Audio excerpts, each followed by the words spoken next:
नमस्कार, मी गायत्री स्वामी आणि आपण पाहत आहात सकलम न्यूज अनालिसिस मध्ये आपलं स्वागत आहे। आजच्या घडामोडी आणि त्याचं सविस्तर विश्लेषण।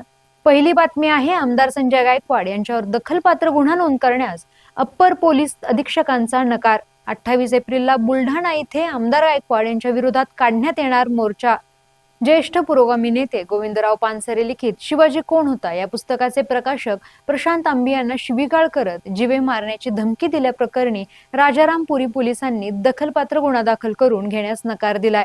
त्यामुळे आज शनिवारी आंबी यांनी डाव्या चळवळीतील प्रमुख कार्यकर्त्यांसह अप्पर पोलीस अधीक्षक धीरज कुमार बच्चू यांची भेट घेतली, परंतु त्यांनी देखील दखलपात्र गुन्हा नोंद करण्यास नकार दिल्याने आता रस्त्यावरची लढाई तीव्र करण्याचा आणि 28 एप्रिलला बुलढाणा येथे आमदार गायकवाड यांच्या विरोधात मोर्चा काढण्याचा इशारा दिलाय।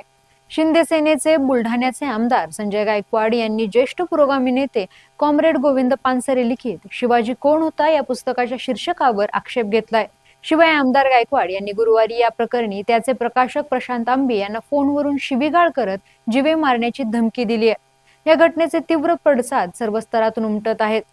शुक्रवारी या प्रकरणी प्रशांत आंबी यांनी राजारामपुरी पोलीस ठाण्यात जाऊन आमदार संजय गायकवाड यांच्या विरोधात गुन्हा दाखल करण्यासाठी तक्रार नोंदवली आहे, मात्र पोलिसांनी गुन्हा दाखल केला नव्हता। दरम्यान शुक्रवारी सायंकाळी आमदार रोहित पवार हे प्रशांत आंबी आणि त्यांच्या कुटुंबियांसमवेत राजारामपुरी पोलीस ठाण्यात आमदार गायकवाड यांच्यावर गुन्हा दाखल करण्यात यावा यासाठी जवळपास 1.5 तास ठिय्या मारून बसले होते। पोलिसांनी गुन्हा दाखल करून घेण्याचे आश्वासन दिले, पण पोलीस ठाण्यातून आमदार रोहित पवार आणि कार्यकर्ते निघून गेल्यानंतर दखलपात्र गुन्हा दाखल करून घेण्यास नकार दिला। राजारामपुरी पोलिसांनी दखलपात्र गुन्हा नोंदवला आहे। यावर प्रशांत आंबी आणि पुरोगामी संघटनांनी तीव्र आक्षेप नोंदवला आहे। आज प्रशांत आंबी यांचे कुटुंबीय आणि डाव्या चळवळीतील कार्यकर्त्यांनी अप्पर पोलीस अधीक्षकांची भेट घेऊन आमदार गायकवाड यांच्यावर दखलपात्र गुन्हा दाखल करावा अशी मागणी केली आहे। मात्र अप्पर पोलीस अधीक्षक धीरज कुमार बच्चू यांनी देखील दखलपात्र गुन्हा दाखल करून घेण्यास नकार दिला। त्यामुळे आता आपण गायकवाड यांच्या विरोधात रस्त्यावरची लढाई तीव्र करणार आहोत। 2 दिवसात मुख्यमंत्री देवेंद्र फडणवीस यांच्या पुतळ्याचे कोल्हापुरात दहन करण्यात येईल आणि 28 एप्रिल रोजी बुलढाणा येथे आमदार गायकवाड यांच्या विरोधात मोर्चा काढणार असल्याचे आंबी यांनी सांगितलंय। पुढील बातमी आहे मुख्यमंत्री देवेंद्र फडणवीस आणि उद्धव ठाकरे यांच्या वर्षावरील भेटीच्या वृत्ताने खळबळ। भाजपकडून खंडन तर राऊतांचे सूचक मौन। राज्याच्या राजकारणात सध्या एका कथित मध्यरात्रीच्या भेटीने वादळ उठवले आहे। बुधवारी रात्री 2 वाजता उद्धव ठाकरे यांनी मुख्यमंत्री देवेंद्र फडणवीस यांची वर्षा निवासस्थानी भेट घेतल्याचा दावा प्रकाश आंबेडकर यांच्या प्रबुद्ध भारत या मीडिया हाऊसने केला आहे। विधान परिषद निवडणूक बिनविरोध करण्याच्या अनुषंगाने ही गुप्त भेट झाल्याची चर्चा आहे। भाजपचे मुख्य प्रवक्ते नवनाथ बन यांनी हे वृत्त धांदांत खोटे असल्याचे सांगत संबंधित मीडिया हाऊसला कायदेशीर नोटीस पाठवण्याचा इशारा दिला आहे। आम्हाला लपून छपून भेटण्याची गरज नाही असे मुख्यमंत्री देवेंद्र फडणवीस यांच्या वतीने स्पष्ट करण्यात आले। या भेटीवर बोलताना संजय राऊत यांनी थेट नकार दिला नाही। अशा गोष्टी दोन्ही नेतेच सांगू शकतील, माझ्याकडे माहिती असली तरी मी का सांगू असे म्हणत त्यांनी सस्पेन्स वाढवला आहे। दुसरीकडे शिंदे शिवसेनेचे संजय शिरसाट यांनी अनेक नेते आमच्या संपर्कात असून लवकरच मोठा राजकीय भूकंप होईल असे म्हणत नव्या चर्चेला वाट करून दिली आहे। पुढील बातमी आहे बागेश्वर बाबांचे छत्रपती शिवाजी महाराजांच्या बद्दल वादग्रस्त विधान। बागेश्वर बाबांच्या विधानावर व्यक्त होत आहेत तीव्र संताप। नागपूरमधील एका कार्यक्रमात धर्मसभेमध्ये बागेश्वर धर्माचे धीरेंद्र कृष्ण शास्त्री यांनी छत्रपती शिवाजी महाराज आणि समर्थ रामदास स्वामी यांच्या संदर्भात एक वादग्रस्त विधान केले आहे। यावर आता बागेश्वर बाबा यांचा तीव्र शब्दात संताप व्यक्त केला जात आहे। मुख्यमंत्री देवेंद्र फडणवीस व्यासपीठावर असतानाच बागेश्वर बाबांनी वादग्रस्त विधान केल्याने मुख्यमंत्री फडणवीस यांनीच बागेश्वर बाबांच्यावर कारवाई करण्याची मागणी देखील आता करण्यात येत आहे। बागेश्वर बाबांनी छत्रपती शिवाजी महाराज आणि समर्थ रामदास स्वामी यांच्या भेटीचा एक प्रसंग सांगितला। छत्रपती शिवाजी महाराज जेव्हा युद्ध करता करता थकले तेव्हा छत्रपती शिवाजी महाराजांना वाटलं की आता आपण थकलोय। तेव्हा एक दिवस छत्रपती शिवाजी महाराज समर्थ रामदास स्वामी यांच्याकडे गेले आणि आपले मुकुट काढले व सांगितले की मी अनेक लढाई लढलो, अनेक युद्ध केले, पण आता पुढे लढायचे नाहीये। तुम्ही एक दया करा की हे मुकुट तुम्ही आता सांभाळा, हे राज्य सांभाळा। तुमच्या आदेशानेच आम्ही चाललो, मात्र आता आमच्याकडून युद्ध लढले जात नाहीये। आता आम्हाला विश्राम हवा आहे, काही दिवस आम्हाला काहीच करायचे नाही। यावर हसत रामदास स्वामी म्हणाले की ठीक आहे, मी स्वीकार करतो, पण एक गोष्ट मला सांगायची आहे की तुम्ही माझे कोण आहात। यावर छत्रपती शिवाजी महाराज म्हणाले मी तुमचा शिष्य आहे। समर्थ रामदास स्वामी म्हणाले मी कोण आहे। यावर छत्रपती शिवाजी महाराज म्हणाले तुम्ही आमचे गुरु आहात। मग रामदास स्वामींनी विचारलं मग शिष्याचं कर्तव्य काय। यावर शिवराय म्हणाले जे गुरु आदेश देतील। यानंतर रामदास स्वामींनी मुकुट उचलून छत्रपती शिवाजी महाराजांच्या डोक्यावर घातलं आणि म्हणाले, आजपासून माझं राज्य आहे, मी चालवणार, पण आज्ञा तुम्हाला आहे, तुम्हाला संचालन करायचं आहे, असा छत्रपती शिवाजी महाराज आणि समर्थ रामदास स्वामी यांचा किस्सा बागेश्वर बाबांनी सांगितला. मात्र याला कोणताच ऐतिहासिक संदर्भ नाही. मुळातच रामदास स्वामी छत्रपती शिवाजी महाराज यांचे गुरु नव्हते. यावरून इतिहासाची तोडफोड केली जात असल्याचं इतिहासकार सांगतात.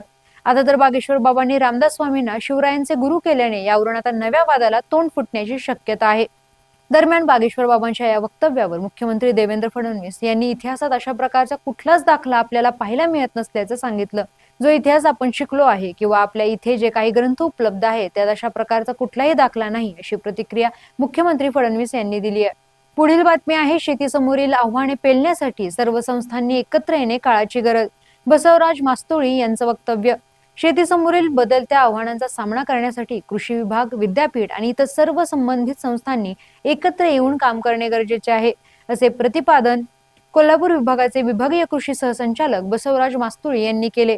महाराष्ट्र शासन कृषी विभाग, शिवाजी विद्यापीठ आणि प्रकल्प संचालक आत्मा कोल्हापूर यांच्या संयुक्त विद्यमाने आयोजित शाश्वत शेती समृद्ध शेतकरी या एकदिवसीय खरीप हंगामापूर्व कार्यशाळेच्या उद्घाटन प्रसंगी ते बोलत होते.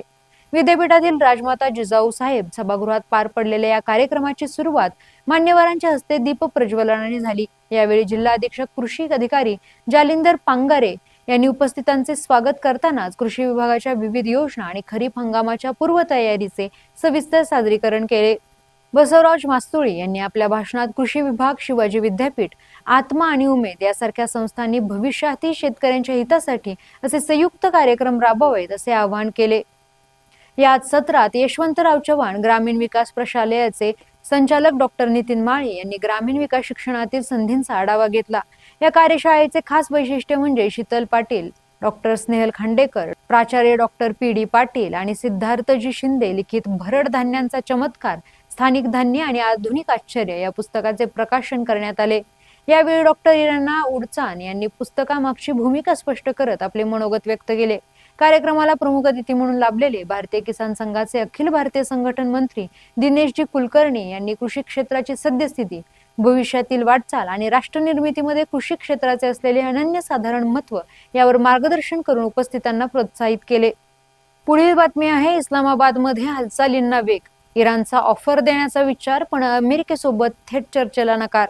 आखातातील महायुद्धाच्या छायेखाली आज पाकिस्तानची राजधानी इस्लामाबाद राजनैतिक हालचालींचे केंद्र बनली आहे. इराणचे परराष्ट्र मंत्री अब्बास अरागची हे पाकिस्तानमध्ये दाखल झाले असून त्यांनी पाकिस्तानचे लष्करी प्रमुख फील्ड मार्शल असीम मुनीर यांची भेट घेतली.